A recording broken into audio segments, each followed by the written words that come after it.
का बहुत कमजोर है, हमारी बुद्धि कमजोर है। जल है गहरा नाव पुरानी, बीच भंवर मत छोड़ना। हे नाथ, आप ही छोड़ देंगे तो फिर हमें थामेगा कौन? इसलिए बीच भंवर मत छोड़ना, ओ बीच भंवर मत छोड़ना। हरे जी मोरी लागी लगन मत तोड़ना, प्रभु जी मोरी लागी लगन मत तोड़ना। बोलिए भागवत भगवान की, वृंदावन धाम की, यमुना महारानी की, कृष्ण कन्हैया लाल की, श्री गौरी गोपाल भगवान के, श्री रामानुजाचार्य भगवान की जय जय श्री राधे। परम मंगलमय परात्पर अखिलेश्वर अखिल ब्रह्मांड नायक परात्पर पर ब्रह्म भगवान श्री कृष्ण की वांगमय प्रतिमूर्ति श्रीमद्भागवत महापुराण, उपस्थित सभी भक्तजनों को जय श्रीमन नारायण, जय श्री कृष्णा, जय श्री राधे। सभी माताओं को, सभी भक्तजनों को और साधना टीवी के माध्यम से श्रवण कर रहे भक्तों को और यूट्यूब के माध्यम से जो भक्त कथा का रसपान कर रहे हैं, सभी भक्तजनों को जय श्रीमन नारायण, जय श्री कृष्णा, जय श्री सीताराम, जय श्री राधे। प्रिय भक्तों, भागवत जी की यह कथा जो हम श्रवण करने जा रहे हैं, आज कथा का 6वां दिन, 6ठम दिवस की हम कथा श्रवण पान कर रहे हैं। यह जो कथा है, हम जीव मात्र के कल्याण के लिए आप सभी लोगों ने कथा के माध्यम से जीवन जीने की कला सीखी है, कुछ ना कुछ पाया ही है, खोया तो कुछ भी नहीं। कथा हमें संदेश देती है। कल हमने सुना कि भगवान ने गोवर्धन उठा लिया। मैया जी, ओ मैया, ध्यान से सुन लो मैया, बहुत प्यार से सुनो, बहुत ध्यान से। सभी लोग ध्यान पूर्वक कथा सुने, शांति का परिचय दें, बिल्कुल शोर ना करें। मैया ध्यान दो, मेरी माँ। हाँ, कल हमने सुना कि भगवान ने गोवर्धन को उठाया, एक उंगली से पहाड़ उठा लिया। अच्छा, भगवान ने पहाड़ क्यों उठाया, किसके लिए उठाया, क्या आप जानते हैं? जब इंद्र ने ब्रज में मूसलाधार पानी बरसाया तो सारे ब्रजवासी दौड़कर किन की शरण में चले गए? भगवान की शरण में चले गए। और जो भगवान की शरण में चला जाता है ना मैया, उसकी रक्षा के लिए भगवान को पहाड़ भी उठाना पड़े तो भगवान अपने भक्त के लिए पहाड़ भी उठाते हैं, पर अपने भक्त की रक्षा करते हैं। ये यथा मां प्रपद्यन्ते तांस तथैव भजाम्यहम्। जो मुझे भजता है, योगक्षेमं वहाम्यहम्, जो मुझे भजता है मैं उसका भरण पोषण करता हूँ। और कितना भी विषम संकट, विषम परिस्थिति में मेरा भक्त फंस जाए और यदि मुझे वह याद कर ले तो मैं उसकी रक्षा करता हूँ। उसकी रक्षा के लिए पहाड़ भी उठाना पड़े। पहाड़ उठाना मतलब असंभव काम है। आपने किसी आदमी से के बारे में सुना कि उस व्यक्ति ने पहाड़ उठा लिया? पहाड़ उठाना मतलब असंभव। भगवान पहाड़ उठाते हैं, अर्थात कहना यह चाहते हैं कि भगवान अपने भक्तों के लिए असंभव, भगवान श्री राम ने भी असंभव काम किया था और भगवान श्री कृष्ण ने भी असंभव को संभव किया। पहाड़ उठाना असंभव है, लेकिन भगवान ने भक्तों के लिए उठाया। समुद्र में बिना खंबे का पुल बना देना, सेतु बना देना असंभव था, लेकिन भगवान ने अपने भक्तों के लिए वह सेतु का निर्माण भी करा ही दिया। असंभव काम को संभव कौन कर सकता है? केवल भगवान। किसके लिए करते हैं? भक्तों के लिए। अहम भक्त पराधीना यस्वतंत्र वध्वजा। भगवान कहते हैं मैं अपने भक्तों के वश में होता हूँ। भगवान भी बिकते हैं, यदि कोई खरीदने वाला है तो खरीद ले। भगवान को खरीदने के लिए प्रेम का मूल्य चुकाना पड़ता है। कौन सा मूल्य? प्रेम। भगवान से जो प्रेम करता है, भगवान उस प्रेमी भक्त के अधीन हो जाते हैं, और जैसा जैसा भक्त कहता है वैसे वैसा भगवान करते हैं। भगवान तो बिकाऊ हैं। कोई भक्त खरीदना चाहे प्रेम का मूल्य देकर तो खरीद सकता है। रामचरितमानस में स्पष्ट लिखा है कि राम ही केवल प्रेम प्यारा। माता शबरी ने अपने बेर खिला दिए, किसके बल पर? किसके बल पर मैया? प्रेम के बल पर। केवट ने जिद करके चरण धुल ही लिए, किसके बल पर? प्रेम के बल पर। विदुरानी ने भगवान को छिलके खिला दिए, किसके बल पर? नरसी मेहता का मायरा भरने, नानी बाई का मायरा भरने भगवान आए, किसके बल पर? यदि भगवान प्रेम के अधीन इन भक्तों पर रीझते हैं तो प्रेम के अधीन होकर हम पर क्यों नहीं रीझेंगे? हम पर भी रीझेंगे। बस हमें उस क्वालिटी का, उस कोटि का प्रेम करना होगा। मिल ही न रघुपति बिनु अनुरागा, कि ये जोग जप ज्ञान विरागा। इसलिए सारा काम करते हुए भगवान से प्रेम करते रहो। जितना प्रेम हम पुत्र से, पुत्री से, पति और पत्नी से करते हैं, इतना ही और इतने का आधा ही भगवान से हो गया तो भी नैया पार हो जाएगी। पर विडंबना तो यह है कि हम जगत से तो प्रेम कर लेते हैं पर जगन्नाथ से प्रेम नहीं कर पाते। ये बड़ी विडंबना है। इसलिए किसी भी हाल में रहो, किसी भी परिस्थिति में रहो, लेकिन भगवान का चिंतन और भगवान के चरणों में प्रेम आपका बना रहे। यही है इस कली काल में भगवान को प्राप्त करने का एकमात्र साधन। अच्छा, भगवान से प्रेम करने से क्या मिलता है जानती हो मैया? प्रसन्नता। आज मैं आपको बहुत महत्वपूर्ण कुछ बातें बताऊंगा, ध्यान से सुनिएगा और उन्हें जब जाइएगा तो घर में ले जाइएगा और अमल कीजिएगा। मैया हो गई बात फोन में? बताओ जरा मैया को। कथा भी हो रही है मैया, कथा भी हो रही है यहाँ।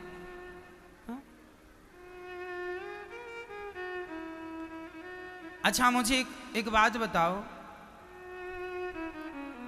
भगवान कृष्ण के मंदिर में जाओ या भगवान श्री राम जी के मंदिर में जाओ, भगवान के होंठों पे स्माइल है या नहीं? स्माइल, मुख में प्रसन्नता है।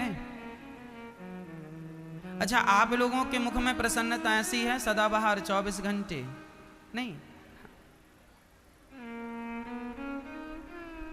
अच्छा, किसी भक्त ने हमसे पूछा कि महाराज जी, ये भगवान मंदिर में बैठे मुस्कुराते ही क्यों रहते हैं और जब देखो खड़े रहते हैं, इनके पांव दर्द नहीं करते?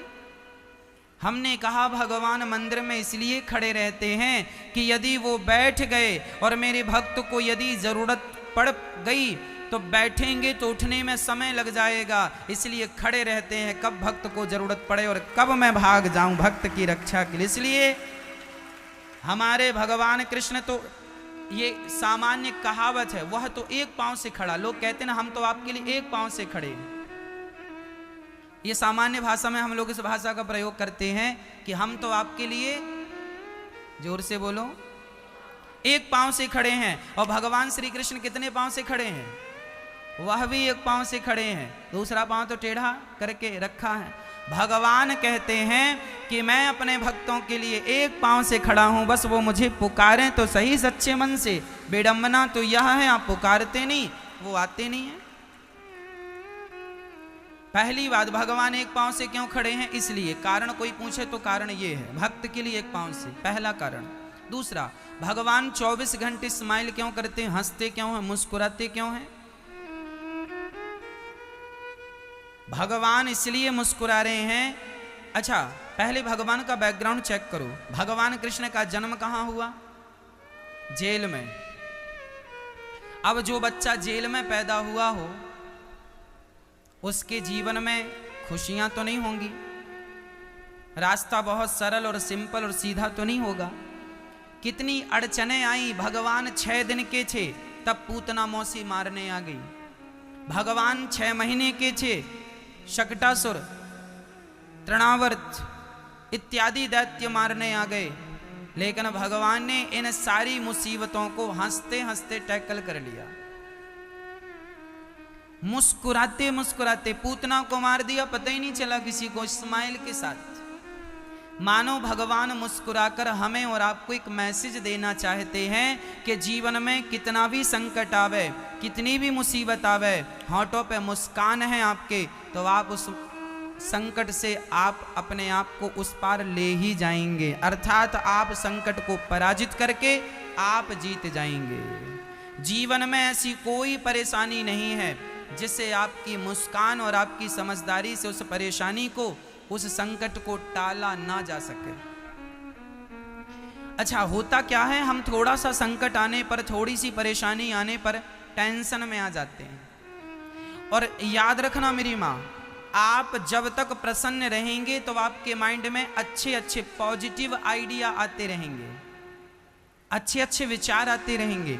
और जैसे ही आप टेंशन में आए, चिंतित हुए, उसी समय पॉजिटिविटी का द्वार बंद हो जाता है और नेगेटिविटी का दरवाजा खुल जाता है। आपका माइंड, आपकी खोपड़ी नकारात्मकता से भर जाती है। हाँ या ना? ये प्रैक्टिकली है, जो हम बोल रहे हैं वह प्रैक्टिकली आप रोज प्रैक्टिकल करते हैं। आप यदि 2 प्रकार की सोच होती है, एक सकारात्मक, एक नकारात्मक, एक पॉजिटिव, एक नेगेटिव। हमें क्या सोचना है वो हम पर निर्भर करता है। महाभारत का युद्ध हुआ, अर्जुन के अंदर नेगेटिविटी प्रवेश कर गई। अर्जुन बोले मैं युद्ध नहीं करूंगा, ये तो सामने हमारे रिश्तेदार खड़े हैं, हम बाण चलाएंगे तो हमारे ही अपने तो मारे जाएंगे। इतनी नेगेटिविटी आ गई अर्जुन के अंदर कि अर्जुन रथ छोड़ करके, अपना धनुष छोड़ करके भागने की बात करने लगे कि नहीं? हाँ या ना? लेकिन उन अर्जुन को जिनके अंदर नकारात्मकता भर गई थी, चिंतित हो गए थे, चिंता में डूब गए थे, ऐसी नकारात्मकता को मिटाने के लिए भगवान ने जो अपने प्रवचन चालू किए और भगवान ने जो उपदेश दिया, तो अर्जुन के अंदर की सारी नकारात्मकता निकाल के, नेगेटिविटी निकाल के अर्जुन को पॉजिटिव कर दिया भगवान ने। और अर्जुन ने युद्ध लड़े और लड़कर विजय प्राप्त की। तो भगवान हमेशा क्या करते हैं, हमें पॉजिटिव सोचने पर मजबूर। इसलिए हम आपसे, जितने लोग यहाँ बैठे हैं, मैं आपसे हाथ जोड़ के कहता हूँ, जीवन में कभी नकारात्मक विचार मत आने दीजिएगा। जीवन में कभी चिंतित ना होइएगा, टेंशन ना लीजिएगा, चिंता ना करिएगा। यदि आप चिंता करने लग गए, आपके माइंड में चिंता यदि प्रवेश कर गई, तो जो आपके पॉजिटिव दरवाजे थे वो बंद हो जाएंगे। क्योंकि द्वार तो एक ही है, या उस द्वार से आप, है ना, सुई का छेद है, उस सुई के छेद में आपने एक बार धागा डाल दिया जरा मोटा सा, तो दूसरा धागा प्रवेश करेगा? एक ही धागे की जगह है ना, उसमें वो छेद इतना ही बनाया जाता है, एक ही धागा प्रवेश करेगा। तो आपके माइंड में भी सुई जैसा एक दरवाजा है, सुई के छेद जैसा, उसमें से या तो पॉजिटिव एनर्जी प्रवेश करेगी या तो नेगेटिव एनर्जी प्रवेश करेगी, या तो सकारात्मकता या तो। अब आपको देखना है, यदि आप नकारात्मकता को अंदर ले जा रहे हैं तो आप डिप्रेशन में चलते जाएंगे और एक दिन आप आत्महत्या कर लेंगे, मर जाएंगे, सब तबाह बर्बाद हो जाएगा। इसलिए हम कहते हैं नकारात्मकता का दरवाजा बंद रखना, सदा पॉजिटिव, सदा स्माइल। अच्छा, पॉजिटिव वही सोचते हैं जिनके होठों में सदा स्माइल बनी रहती है। भगवान मुस्कुरा रहे हैं और मुस्कुरा के ये मैसेज दे रहे हैं कि मैं हर समय, मेरे सामने भी कितनी विषम परिस्थितियां आई, भगवान श्री कृष्ण के सामने विषम परिस्थितियां आई या नहीं? तो क्या भगवान उन विषम परिस्थितियों में क्या चिंतित हुए, टेंशन लिया उन्होंने? जब भगवान ने बड़ी से बड़ी विषम परिस्थिति में टेंशन नहीं ली, उन्होंने पॉजिटिव ही रहे, तो फिर भगवान कृष्ण के भक्त भला टेंशन में क्यों आते हैं? आपको भी पॉजिटिव रहना चाहिए कि मेरे भगवान को जब चिंता नहीं हुई बड़े से बड़े संकट से, तो मैं उनका भक्त हूं, मैं उन चिंता क्यों करूं? इसलिए हमें आज से चिंता को डिलीट कर देना है और चिंता की जगह भगवान कृष्ण का चिंतन करना है। चिंता समाप्त और मैया बोलो, चिंता समाप्त और चिंतन स्टार्ट, शुरू।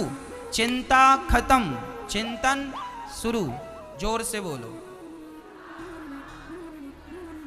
आज से कोई चिंता नहीं। महाराज हमारी बेटी सयानी हो गई है, विवाह करने की बड़ी चिंता है। अरे तुम चिंता क्यों कर रहे हो? तुम बड़ी प्रसन्नता से, पॉजिटिव एनर्जी से लड़का ढूंढते रहो, मिलेगा तो मिलेगा। तुम्हारी चिंता करने से बिटिया ब्याह जाएगी? कहो जी ब्याह जाए तो फिर करो चिंता, आओ हम सब चिंता कर लेते हैं। जो होना है वो होके रहेगा। जब तुम्हारी बेटी का विवाह होना होगा, अपने आप संयोग हो जाएगा। तुम लड़के ढूंढते रहो, तुम पॉजिटिव प्रसन्न चित्त से जाओ, प्रसन्न चित्त से आओ। भगवान की मर्जी के बिना पत्ता नहीं हिलता। तुम इंतजार करो। कहते हैं समय के पहले और भाग्य से ज्यादा ना किसी को कभी मिला था, ना मिला है, ना कभी मिलेगा। इसलिए ईश्वर पर विश्वास करना सीखो। तुम मेहनत करो। भगवान कृष्ण कहते हैं अर्जुन तू बाण चला, युद्ध तू जीतेगा कि नहीं ये हम बाद में डिसाइड करेंगे, पहले तू कर्म तो कर। अच्छा अर्जुन पहले ही ये सोच के बैठ जा मैं युद्ध जीत जाऊंगा। अब युद्ध तो जीतना ही है तो युद्ध करें क्यों? चलो कन्हैया घर में चलते हैं, बढ़िया हलवा पूरी खाते हैं, हम तो जीत ही जाएंगे क्योंकि आप हैं।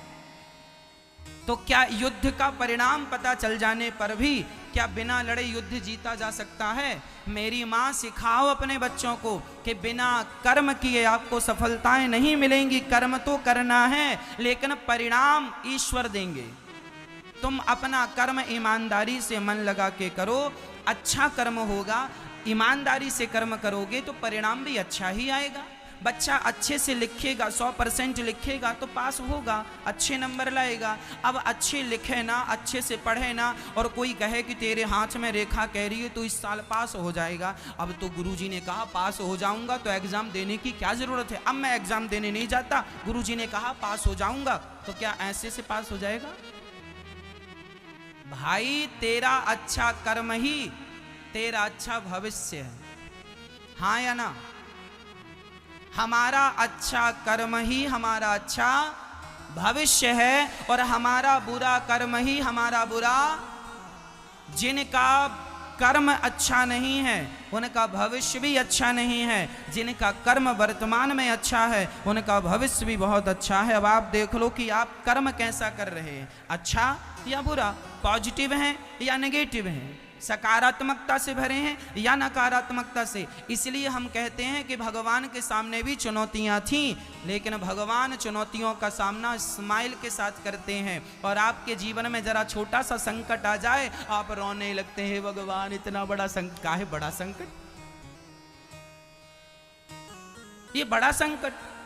अच्छा बताओ भटिंडा में सबसे दुखी कौन है?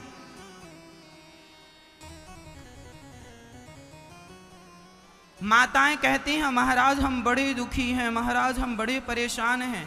तो बताओ जितना परेशान माता सीता थीं, राम जी जब उन्हें वनवास की ओर भेज दिए, जंगल की लकड़ियां काटकर माता सीता ने चूल्हा जलाकर अपने पुत्र लव और कुश का पालन किया। क्या जितना संघर्ष माता सीता ने अपने जीवन में किया, क्या उतना संघर्ष भटिंडा की कोई एक महिला भी आज कर रही है? हाँ या ना में जवाब दो। मैया भगवान ना करे आपके जीवन में दुख हो, लेकिन यदि आप में से किसी के जीवन में दुख है तो वह दुख उतना दुख नहीं है जितना दुख माता सीता की झोली में था। आपके पास दुख होगा केवल 5%, केवल 10%, पर माता सीता का दुख तो 100 की 100% दुख था। पति ने भी साथ छोड़ दिया। जंगल में, उस जंगल में जहां पर बड़े बड़े हिंसक जानवर रहते थे, जहां रोटी का कोई पता नहीं रोटी मिलेगी भी कि नहीं, और वो भी गर्भावस्था में।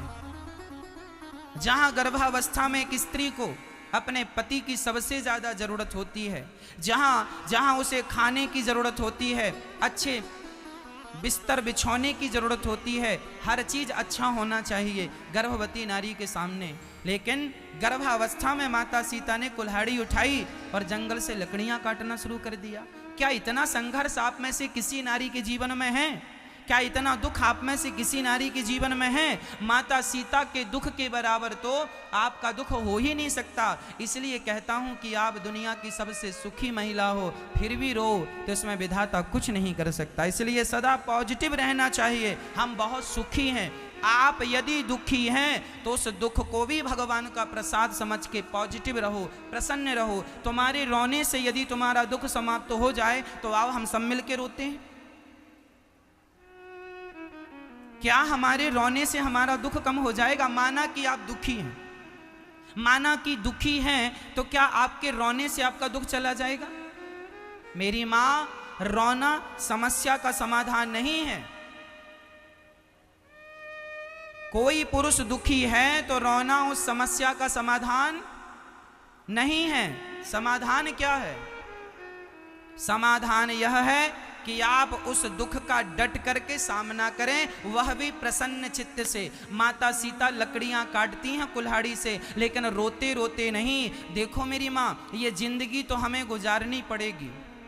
एक आदमी को यहां से अमृतसर जाना था, भटिंडा से अमृतसर जाना था, और वो भी पैदल जाना है। उसे सजा दी गई किसी राजा के द्वारा कि तुझे यहां से अमृतसर जाना है और गुरुद्वारे में माथा टेक के आना है, और वो भी पैदल। ये तेरी सजा है, जा। जब तू गुरुद्वारे में माथा टेक के आएगा तो तेरी सजा हम माफ कर देंगे। जा, पैदल जाना है। अब ध्यान से सुनना, यहां से अमृतसर किसी को जाना है, वो भी पैदल। अब चाहे तो वो आदमी रोता हुआ जाए, चाहे तो हंसता हुआ जाए। आपको क्या लगता है, रोता हुआ जाएगा तो उसका रास्ता कम हो जाएगा क्या? और हंसता हुआ जाएगा तो कम या ज्यादा हो जाएगा? अरे रोता हुआ जाएगा तो भी 200 किलोमीटर ही चलना है, और हंसता हुआ जाएगा तो भी 200 किलोमीटर ही चलना है। पर मुझे ये बताओ कि रास्ता यदि सुखद बनाना है तो रोने के बाद सुखद बनेगा कि हंसते हंसते रास्ता सुखद बनेगा? मेरी माँ, जिंदगी की यात्राएं हम सबको पूरी करनी ही है। हम सबको मनुष्य शरीर मिला है तो हमें ये यात्रा पूरी करनी ही है। अब आप चाहे जिंदगी की यात्रा हंसकर पूरी कर लो या रोकर पूरी कर लो, मर्जी आपकी। इसलिए इस जिंदगी के इस रास्ते में हमें और आपको चलना तो है, लेकिन रोते रोते नहीं।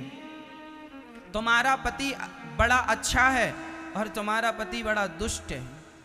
किसी का बेटा बहुत अच्छा है, किसी का बेटा बहुत दुष्ट है। किसी की बहू बहुत अच्छी है, किसी की बहू बहुत दुष्ट है। मेरी माँ, अब रिश्ते निभाना तो पड़ेंगे। बहू है, बेटा है, नाती है, सब हैं, अच्छे हैं या दुष्ट हैं, बुरे हैं या अच्छे हैं, जैसे हैं रिश्ते निभाने तो पड़ेंगे। अब हंसकर निभा लो या रोकर निभा लो, मर्जी आपकी है। इसलिए क्यों रोकर निभाए जाएं, हंसकर निभाए जाएं। इसलिए भगवान मंदिर में बैठ के 24 घंटे हंसते हैं। आज से आप कसम खाइए कि आप हमेशा मुस्कुराते रहेंगे। आज से आप प्रतिज्ञा कीजिए कि आपका पति आपको डांट रहा हो तो भी आप खुश रहेंगे, आपकी पत्नी आपको गालियां दे रही हो तो भी आप खुश रहेंगे, आपके पिता आपको डांट रहे हैं तो भी खुश रहेंगे, आपकी सास आपको डांट रही है या बहू डांट रही है सास को, हर हाल में आपको प्रसन्न रहना है। क्या आपके दुखी होने से समस्या का समाधान हो जाता है? यदि हो जाता है तो आओ हम सब रो लेते हैं एक साथ। जवाब दो मेरी माँ। मैया, हो गई पंचायत आपकी? हाँ।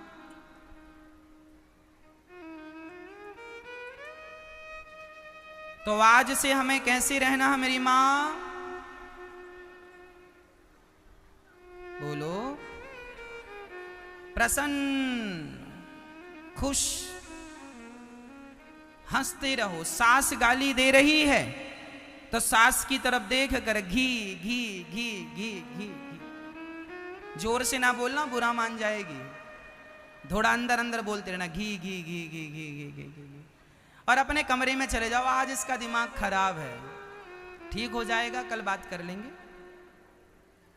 हाँ, मैंने एक दिन कह चुका हूं, कुत्तों के मुंह लगने की जरूरत, जो गाली दे वो कुत्ते के तुल्य है। कई लोगों के ऊपर ना कुछ देवी देवता आ जाते हैं, इनके ऊपर महाकाली आ गई, भद्रकाली आ गई, जब कोई ज्यादा गुस्सा में हो करे समझ लियो इसके अंदर कुत्ता सवार हो गया, कुत्ता, आज कुत्ता देव आए हैं इसके अंदर। चुप रहो, कहां कुत्तों के मुंह लगते हो? इनके चक्कर में हम अपनी स्माइल क्यों बिगाड़ें? आपको गाली देना है ना हमें, आप गाली दो और जाओ, आपकी गाली का हम पे कोई असर नहीं होना चाहिए, यही हमारी समझदारी है। यदि आपकी गाली ने हम पर प्रभाव डाल दिया तो फिर हम काहे के समझदार, फिर तो हम भी मूर्ख हैं। आपके मोबाइल में फेसबुक चलती है, आप फेसबुक चलाते हैं और किसी ने आपको फ्रेंड रिक्वेस्ट भेजी, तो आपके पास दो ऑप्शन होते हैं, या तो फ्रेंड रिक्वेस्ट को एक्सेप्ट कर लीजिए या तो कैंसिल कर दीजिए। ऑप्शन होता है हाँ या ना, हाँ या ना होता है। आपको किसी व्यक्ति को फ्रेंड बनाना है तो उसकी फ्रेंड रिक्वेस्ट को एक्सेप्ट कर लीजिए, नहीं बनाना तो कैंसिल कर दीजिए। आपको किसी ने गाली दी, यदि गालियां अच्छी लग रही हैं तो एक्सेप्ट कर लो, यदि गाली समझ में नहीं आ रही है कि ये फालतू बोल रहा है तो आप कैंसिल कर दीजिए ना, आप चले जाइए ना। क्यों सुन रहे हैं? आप वहां खड़े क्यों हैं? आपको मजा आ रहा है गालियां सुन के? आपका पति आज गालियां देने के मूड में है और आप खड़ी हो वहां पे सुन रही हो, जाओ अपने कमरे में काम, किचन में काम करने लग जाओ, जाओ कुछ काम करने, कुछ में व्यस्त हो जाओ। इसका मूड ऑफ है, जब ठीक होगा बात कर लेना। आपको बड़ा मजा आता, हमें गालियां दे रहे हैं, हाँ सुनो, तुमने हमें बेवकूफ कहा, तुम्हारा बाप बेवकूफ, तुम बेवकूफ, तुम्हारी माँ बेवकूफ। लो, इससे क्या होगा? यदि आपने अपने पति को बदले में गालियां दे दी, आपने अपने सास को बदले में गालियां दे दी, आपने अपनी बहू को बदले में गालियां दे दी, तो आपको क्या लगता है ये समाधान है समस्या का? यदि समाधान है तो फिर दो। इससे क्या होगा? तुम्हारे घर में एक सप्ताह तक किसी के होंठों पे मुस्कान नहीं रहेगी, सब एक दूसरे से देख के ना मुंह फेरते रहेंगे। सास यहां जा रही है, ससुर यहां जा रहा, बहू यहां जा रही है, पति यहां जा रहा। घर का हंसता खेलता माहौल क्यों बिगाड़ रहे हो मेरी माँ? इसलिए समझदारी यही है कि हम प्रसन्न रहें और ऐसा कुछ करें कि हमारे घर का वातावरण सदा प्रसन्न चित्त रहे। जिसके घर में सदा प्रसन्नता होती है उस घर में भगवान का वास होता है, और जिस घर में सदा लोग लड़ते झगड़ते और गाली गलौज करते रहते हैं उस घर में कुलक्ष्मी का वास होता है। लक्ष्मी माता तो कभी नहीं पहुंचती, अलक्ष्मी का वास हो जाता है, उस घर में दरिद्रता का वास हो जाता है। इसलिए कभी झगड़ा ना, कभी विवाद ना। हर हाल में एक मैया भटिंडा से वृंदावन चली गई। वृंदावन में एक दुकानदार से कहा, भाई साहब जरा हमें गोपाल जी खरीदना है, लड्डू गोपाल, जरा वो वाले गोपाल जी देना। दुकानदार ने कहा वो वाले क्यों, ये वाले ले लो, ये और अच्छे हैं। उस माँ ने कहा ना भैया, हमें ये वाले गोपाल जी नहीं, हमें वो वाले लड्डू गोपाल जी चाहिए। क्यों वो वाले क्यों, उसमें क्या खास बात है उनमें? तब उस माँ ने कहा उनमें स्माइल ज़्यादा है, वो स्माइल ज़्यादा कर रहे हैं, हंस ज़्यादा रहे हैं, मुस्कुरा ज़्यादा रहे हैं। तब बात समझ में आई कि भक्त भगवान खरीदता है तो मुस्कुराने वाला, भक्त को भगवान यदि मुस्कुराने वाला चाहिए तो भगवान ने भी शर्त रख दी, मुझे भी भक्त वही अच्छे लगते हैं जो सदा मुस्कुराते रहते हैं, सदा प्रसन्न रहते हैं। इसलिए हमें हर हाल में क्या रहना है? प्रसन्न रहना है। यदि रोना है तो केवल भगवान के लिए रोना, भगवान को पाने के लिए रोना है, भगवान को देखने के लिए रोना है। हम ये नहीं कहते रोना नहीं है, रोना है पर भगवान के लिए। बाकी संसार के लिए रोने की ज़रूरत नहीं है, पैसों के लिए रोने की ज़रूरत नहीं है। अच्छा मेरी माँ एक बात और बताओ, आप करोड़ों रुपए कमाते हैं, दिन भर मेहनत करते हैं, ये पैसा किसके लिए कमाते हैं? भटिंडा में एक बहुत बड़े आदमी हैं, उनके पास करोड़ों की प्रॉपर्टी है, और भटिंडा में एक रिक्शा वाला भी है जो दिन में 100, 200 या 300 या 400 कमाता है, और उसकी झोपड़ी घास की है, फुटपाथ पे रहता है। किनारे बगल में झोपड़ी घास की बना रखी है। अब दोनों में मैं तुलना करता हूं, आप निर्णय करिएगा। करोड़पति आदमी अच्छे खासे कोठी में रहता है, बड़ी कोठी में रहता है, लेकिन बड़ी कोठी में रह के भी परेशान है। वो हंसता नहीं है, मुस्कुराता नहीं है। और ये रिक्शा चलाने वाले फुटपाथ पर रहता है, पर बहुत अच्छे से हंसता है, प्रसन्न रहता है, पत्नी से अच्छे से बात करता है, हंसता ही रहता है। इसके होंठों की स्माइल बनी रहती है, मुस्कुराता रहता है। और वो कोठी में रहने वाला हंसता मुस्कुराता नहीं है। आप बताइए, आपके हिसाब से कौन ठीक जिंदगी जी रहा है? हम ये नहीं कहते कि आपके पास पैसे नहीं होने चाहिए। मेरी माँ, जितना पैसा है आपके पास, उससे ज़्यादा आपकी होंठों पे मुस्कान होनी चाहिए। लेकिन विडंबना तो ये है कि पैसे तो घर में भरे हैं, लेकिन होंठों पे मुस्कान गायब है। तो बिना मुस्कान का पैसा करोगे क्या? जो पैसा तुम्हारी होंठों पे तुम्हें मुस्कान ना दे सके, जो तुम्हें स्माइल ना दे सके, खुश ना कर सके, वो पैसा का करोगे क्या? राम जी लंका में रह के भी प्रसन्न थे और रावण सोने की, राम जी वनवास में रह के भी प्रसन्न थे और रावण सोने की लंका में भी रह के भी प्रसन्न नहीं था। मेरी माँ, धन से कोई अमीर नहीं होता। जिसकी होंठों पे मुस्कान बनी है, बनी रहती है, उससे अमीर किसी को मत समझिएगा। वही दुनिया का सबसे अमीर व्यक्ति है, जो हर हाल में मुस्कुराता है। तो भगवान कृष्ण के मंदिर में या राम के मंदिर में जाएंगे तो भगवान की स्माइल देखकर आपको यह सीखना है कि हमें भी हर हाल में क्या करना है मैया? खुश रहना है। खुश रहा करो हर हाल में। हमें कोई गालियां दे फिर भी खुश रहा करो, क्या बिगड़ता? उसका मुंह है, देता है गालियां, देता रहे, हमारा क्या जा रहा है? दुष्ट अपनी दुष्टता नहीं छोड़ता। एक बिच्छू गंगा जी में बहती जा रही थी। एक संत जी ने उसे बार बार पकड़कर बचाने का प्रयास किया, पर वो बार बार डंक मार रही थी। 50 बार संत जी ने बचाने का प्रयास किया, पर उसने 50 डंक मारे, 50 बार, फिर भी संत बचा रहे हैं। एक आदमी ने कहा, महात्मा जी, जब वो बार बार डंक मारती है तो आप काहे परेशान हो रहे, क्यों बचा रहे हैं उसे?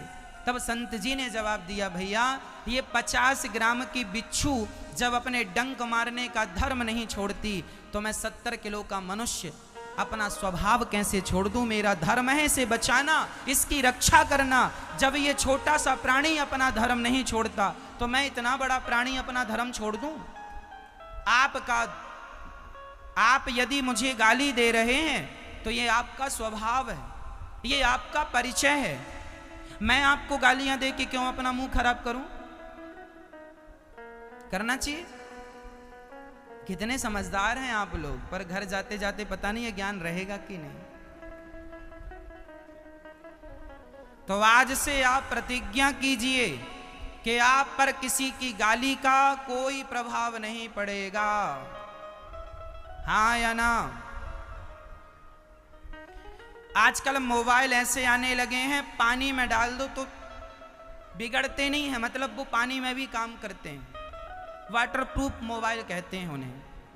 घड़ियां ऐसी आने लगी हैं, वाटरप्रूफ होती हैं, पानी में भी हाथ डाल दीजिए वो बंद नहीं होगी। मेरी माँ, जैसे मोबाइल को कंपनी ने वाटरप्रूफ बना दिया, घड़ियों को कंपनी ने वाटरप्रूफ बना दिया, आज आपको अपने आप को गाली प्रूफ बनाना है। कोई भी गाली देगा, आप पर गाली का कोई असर नहीं। आज से आपको अपने आप को अपडेट करना है और गाली प्रूफ बनाना है। क्या बनाएंगे? गाली प्रूफ, अर्थात किसी की गाली का आप पर कोई प्रभाव ना पड़े। यदि कंपनियां अपनी घड़ी, मोबाइल, गाड़ियों को अपडेट कर रही हैं तो आपको भी अपने आप को अपडेट करना पड़ेगा। जो व्यक्ति अपने आप को समय के साथ अपडेट करता है वह बहुत सुखी रहता है, और जो व्यक्ति समय के साथ अपने आप को अपडेट नहीं करता वह मारा जाता है। महाभारत में एक व्यक्ति था, उस व्यक्ति ने अपने आप को अपडेट नहीं किया, मारा गया। नाम था अभिमन्यु। मैं इतिहास के पन्नों से आपकी बातें कर रहा हूं। अभिमन्यु ने चक्रव्यूह में जाना मां के पेट में सीख लिया था। हाँ या ना? अभिमन्यु ने चक्रव्यूह में जाना कहां सीखा था? जब इनकी मां सुभद्रा गर्भवती थी तब इन्हें चक्रव्यूह में जाने की बात सिखा रहे थे, बता रहे थे अर्जुन। कुछ लोग कहते हैं भगवान कृष्ण बता रहे थे, कुछ अर्जुन, कोई भी बता रहा था, हम मुद्दा वो नहीं है। हम ये समझें कि अभिमन्यु को चक्रव्यूह में कैसे घुसा जाता है, ये कहां सिखा दिया गया था? जोर से बोलो। मां के पेट में। अच्छा, चक्रव्यूह में जाना तो सिखा दिया गया, लेकिन वापस आने की जब बात अर्जुन बताने लगे, उसी समय कोई काम आ गया या सुभद्रा सो गई तो वो सुन ना पाई और बच्चा सीख ना पाया। अच्छा, अब ध्यान से सुनना। अब अभिमन्यु जब मां के गर्भ से बाहर आए तो क्या उनकी जिम्मेदारी नहीं थी कि वो अपनी विद्या को पूरी कर लें? यदि गर्भ में जाना वो पेट में सीख गए थे तो यदि वो चक्रव्यूह में जाना, यदि वो मां के पेट में सीख गए थे तो बाहर निकलना मां के पेट से बाहर आके सीख लेते, अपने आप को अपडेट कर लेते। लेकिन उन्होंने अपने आप को अपडेट नहीं किया, इसलिए अभिमन्यु चक्रव्यूह में जाना तो जानते थे, लेकिन चक्रव्यूह से बाहर आना नहीं जानते थे। उन्होंने अपनी विद्या को अपडेट, बोलो, नहीं किया। ये इतिहास साक्षी है या नहीं इस बात का? हाँ या ना में जवाब दो। क्या अभिमन्यु ने अपने आप को अपडेट किया? नहीं किया। परिणाम क्या हुआ? महाभारत में मारे गए। बस, यदि आपने अपने आप को समय रहते अपडेट नहीं किया तो आप भी किसी ना किसी मुसीबत में मारे जाएंगे। इसलिए आप अपनी रक्षा कर सकें, आप अपने आप को बेहतर बना सकें, इसके लिए समय के साथ हमें अपने आप को अपडेट करना होगा। हर मोबाइल को अपडेट करना पड़ता है, हर कंप्यूटर को अपडेट करना पड़ता है, हर सॉफ्टवेयर को अपडेट करना पड़ता है। बस एक आप लोग हैं जो अपने आप को अपडेट करना नहीं चाहते या नहीं जानते। तो आज से आपको अपने आप को क्या करना है? गाली प्रूफ बनाना है। आपके अंदर किसी की गाली का कोई प्रभाव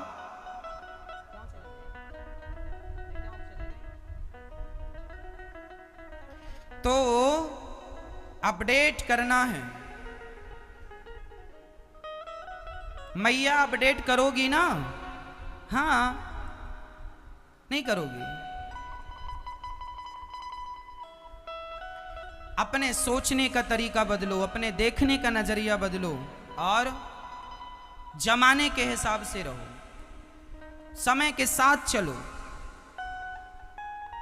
पुराने विचार उस जमाने में ठीक थे, आज उन विचारों की जरूरत नहीं। अच्छे विचारों के साथ हमें अपडेट करते हुए आगे ले जाना। भगवान श्री कृष्ण ने गोवर्धन उठाया और भगवान कहना चाहते हैं भक्तों के लिए पहाड़ उठाना पड़े तो मैं भक्तों के लिए पहाड़ उठा लेता हूँ। उसके बाद ब्रजवासियों को भगवान ने वैकुंठ का दर्शन कराया जब नंद बाबा को वरुण देवता लेकर गए, और उसके बाद तो भगवान ने सबको वैकुंठ का दर्शन कराया। पर वैकुंठ जाकर भी ब्रजवासी संतुष्ट नहीं थे, वो वृंदावन से अच्छा कुछ मानते नहीं थे। वृंदावन सबसे बढ़िया है मैया, सच्ची कहता हूँ। वैकुंठ भी इतना सुंदर नहीं है जितना सुंदर वृंदावन है। बस वृंदावन को देखने की दिव्य हमारी आध्यात्म दृष्टि होनी चाहिए। इन आंखों से तो वहां भी ईंट पत्थर ही नजर आएंगे, लेकिन यदि अंदर की अंतरात्मा से देखोगे तो कण कण में राधे कृष्ण का आपको दर्शन हो जाएगा, कण कण में गौरी गोपाल भगवान का दर्शन हो जाएगा। वृंदावन आना तो गौरी गोपाल वृद्धाश्रम, गौरी गोपाल मंदिर जरूर आना। गौरी गोपाल का अर्थ क्या है जानते हैं? गौरी मतलब राधा। गौरी मतलब क्या होता है? गौरी किसको? माता राधा रानी का एक नाम गौरी है। गौरी माता पार्वती का नाम भी है, पर गौरी माता पार्वती का ही नहीं, श्री राधा रानी का एक नाम गौरी है। तो गौरी और गोपाल, गोपाल अर्थात गोविंद, गोविंद अर्थात श्री कृष्ण। तो गौरी और गोपाल, गौरी गोपाल मंदिर जरूर आइएगा, ठाकुर जी का दर्शन कीजिएगा और वृद्ध माओं का दर्शन कीजिएगा। तो भगवान आज यमुना के पुलिन तट पर खड़े होकर सुंदर सा रास रचाते हैं। भगवान पिता रात्रि शरदोत्फुल्ल मल्लिका वीक्षरन्तुं मनश्चक्रे योगमायामुपाश्रितः।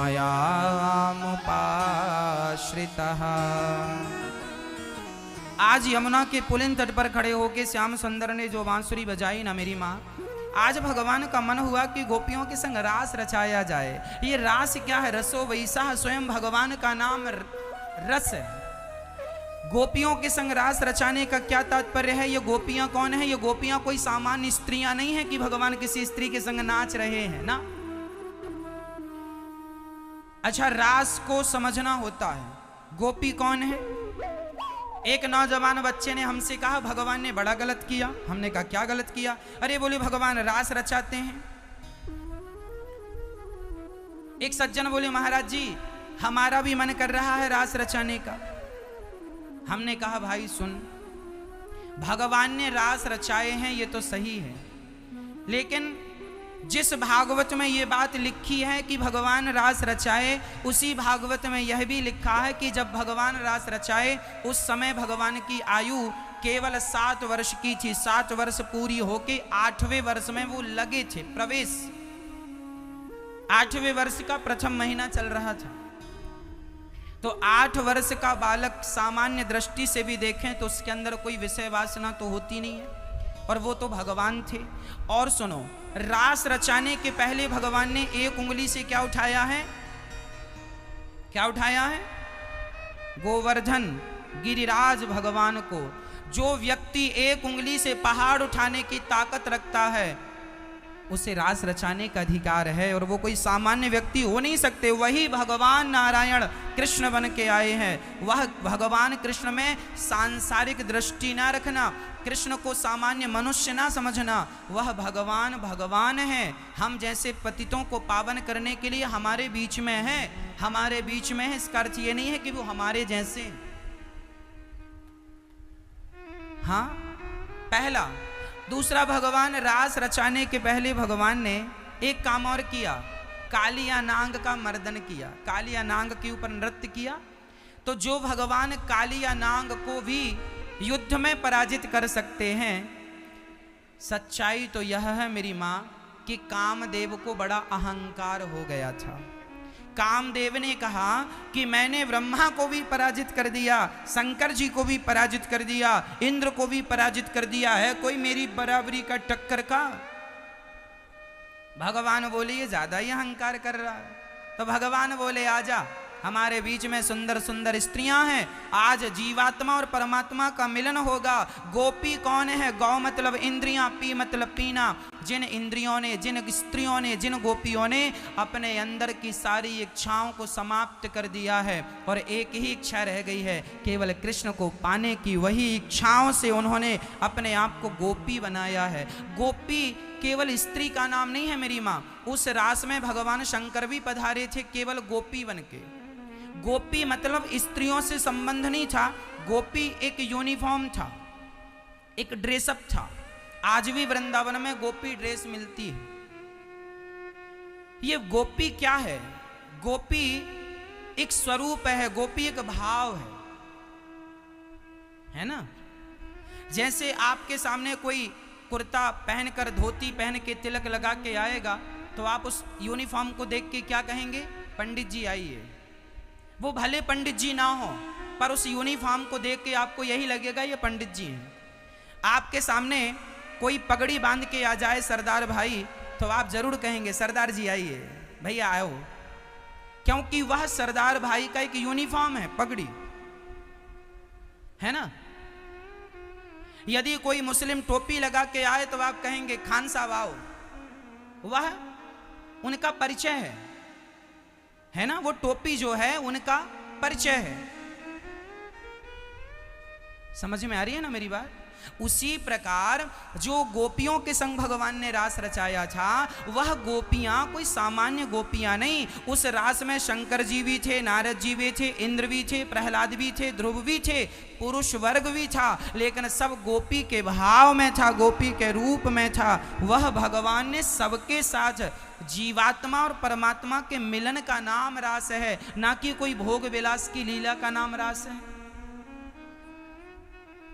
बात समझ में आ रही है? एक गोपी यूनिफॉर्म है, एक ड्रेसअप का नाम गोपी ड्रेस, गोपी भाव है। आज भी वृंदावन में बहुत सारे साधु संत गोपी भाव में रहते हैं। आज भी वहां पुरुष लोग साड़ी पहन लेते हैं। आज भी वृंदावन में शंकर जी का एक मंदिर है, गोपेश्वर महादेव, वहां शंकर जी को साड़ी पहनाई जाती है, मांग भरी जाती है, चूड़ी। अब शंकर जी तो पुरुष हैं, पर चूड़ी और मांग काहे भरी जाती है? क्योंकि वह वहां पर गोपी भाव में। आज भी आप आना, गोपेश्वर महादेव का दर्शन कर लेना आपकी आंखों के सामने। तो गोपी मतलब स्त्री से संबंध नहीं था कि केवल स्त्री ही होनी चाहिए। गोपी का अर्थ था गोपी भाव।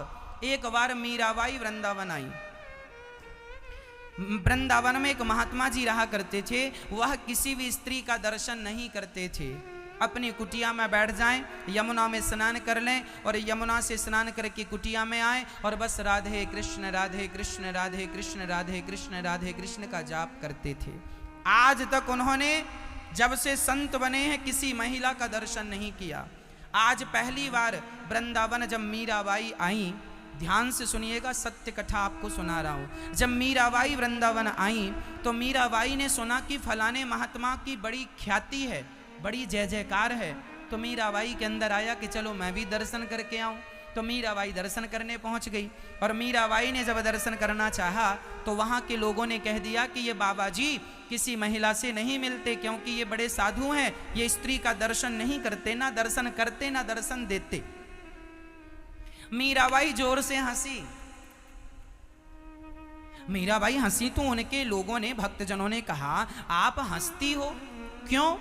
तब मीरा ने हंसते हुए कहा, अरे भाई मैंने तो सोचा था कि वृंदावन में केवल एक ही पुरुष है और उस पुरुष का नाम है कृष्ण, और वृंदावन में रहने वाला प्रत्येक व्यक्ति पुरुष नहीं, आज भी सब गोपी भाव में रहते हैं। सब भगवान की गोपियां हैं, चाहे स्त्री हो, चाहे पुरुष हो, चाहे गैया हो, चाहे वहां पर बकरी हो। मतलब ब्रज 84 कोस में पेड़ पौधा है, वो भी गोपी भाव में। गैया भैंस बकरी घोड़ा घोड़ी भी हैं, तो सब किस भाव में? सब गोपी भाव। वृंदावन में पुरुष एक ही है, उस पुरुष का नाम है श्री कृष्ण।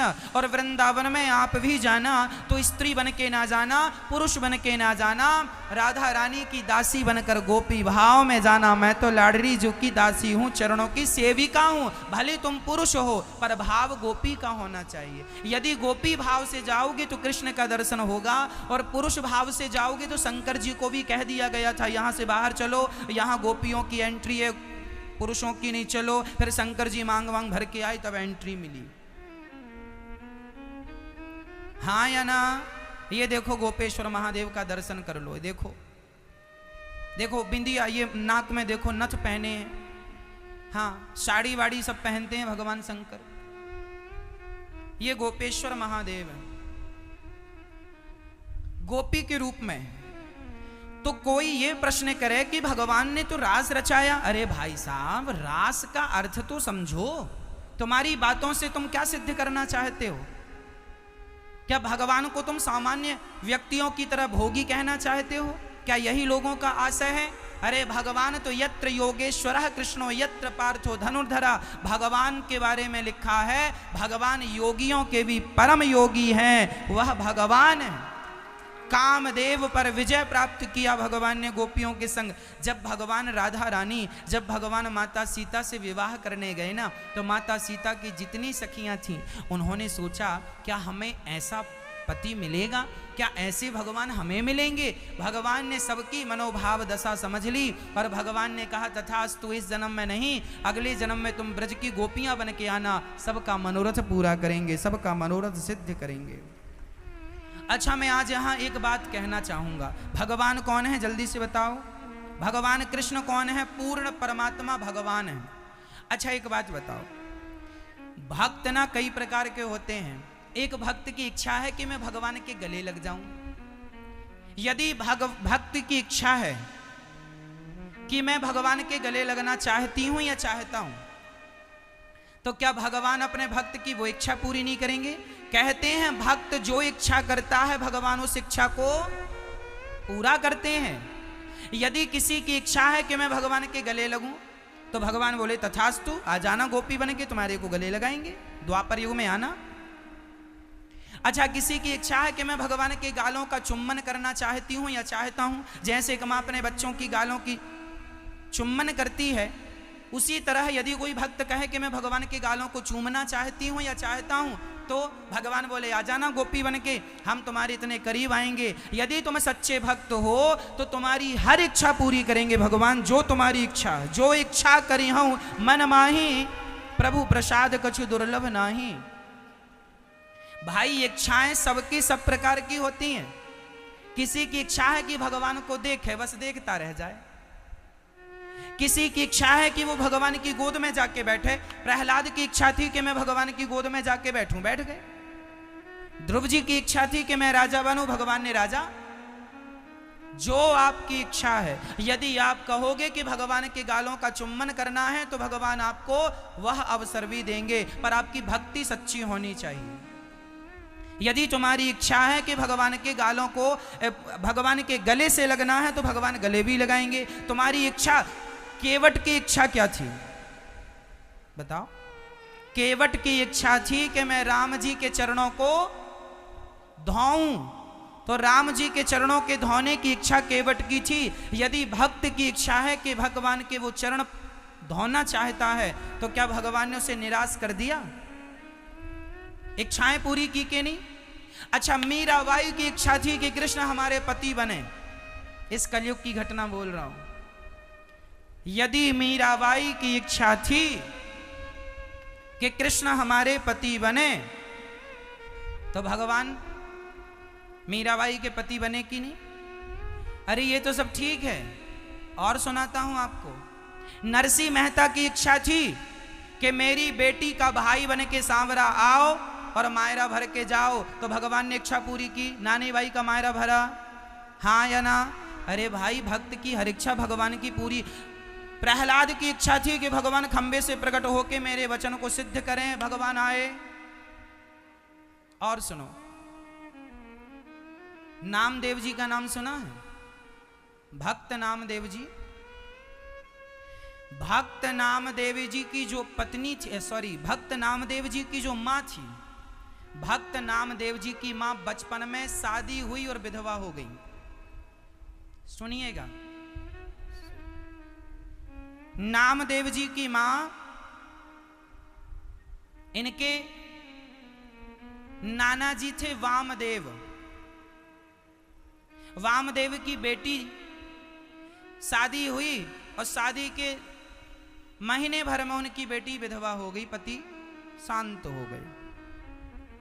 अब जब पति शांत हुए तो रोने लगी, मेरे तो पति चले गए। तब वामदेव जी बहुत बड़े कृष्ण भक्त थे। उन्होंने अपनी बेटी को समझाया, बेटी कोई मर जाए तो ऐसे रोते नहीं है, तेरी किस्मत में विधवा होना लिखा था, तू हो गई, पर रो मत। सुन, तेरे पति अब से भगवान कृष्ण है। तेरे पति अब से भगवान कृष्ण है और तू इन्हें अपना पति मानेगी। अब तू रोएगी नहीं। उसने अपने पिता की बात मान ली और ठाकुर जी थे श्याम सुंदर, उनके पास जाए, बैठी रहे, बातें करती रहे। उसके अंदर भाव जाग गया कि कृष्ण मेरे पति है। बड़ी भोली थी, बड़ी सरल थी, सच्ची बात कर रहा हूं, ये बात लिखी है भक्तमाल में। अब होते होते क्या हुआ, एक दिन इसकी सखियां मिलने के लिए आई, तो एक सखी का पेट बड़ा था, तो इसने पूछ लिया। बड़ी भोली थी, बड़ी सरल, जमाना देखा ही नहीं था कैसा होता है। शादी हुई थी और पति मर गए, ससुराल भी नहीं जा पाई थी, पति का स्पर्श भी नहीं हुआ था, कुछ नहीं जानती।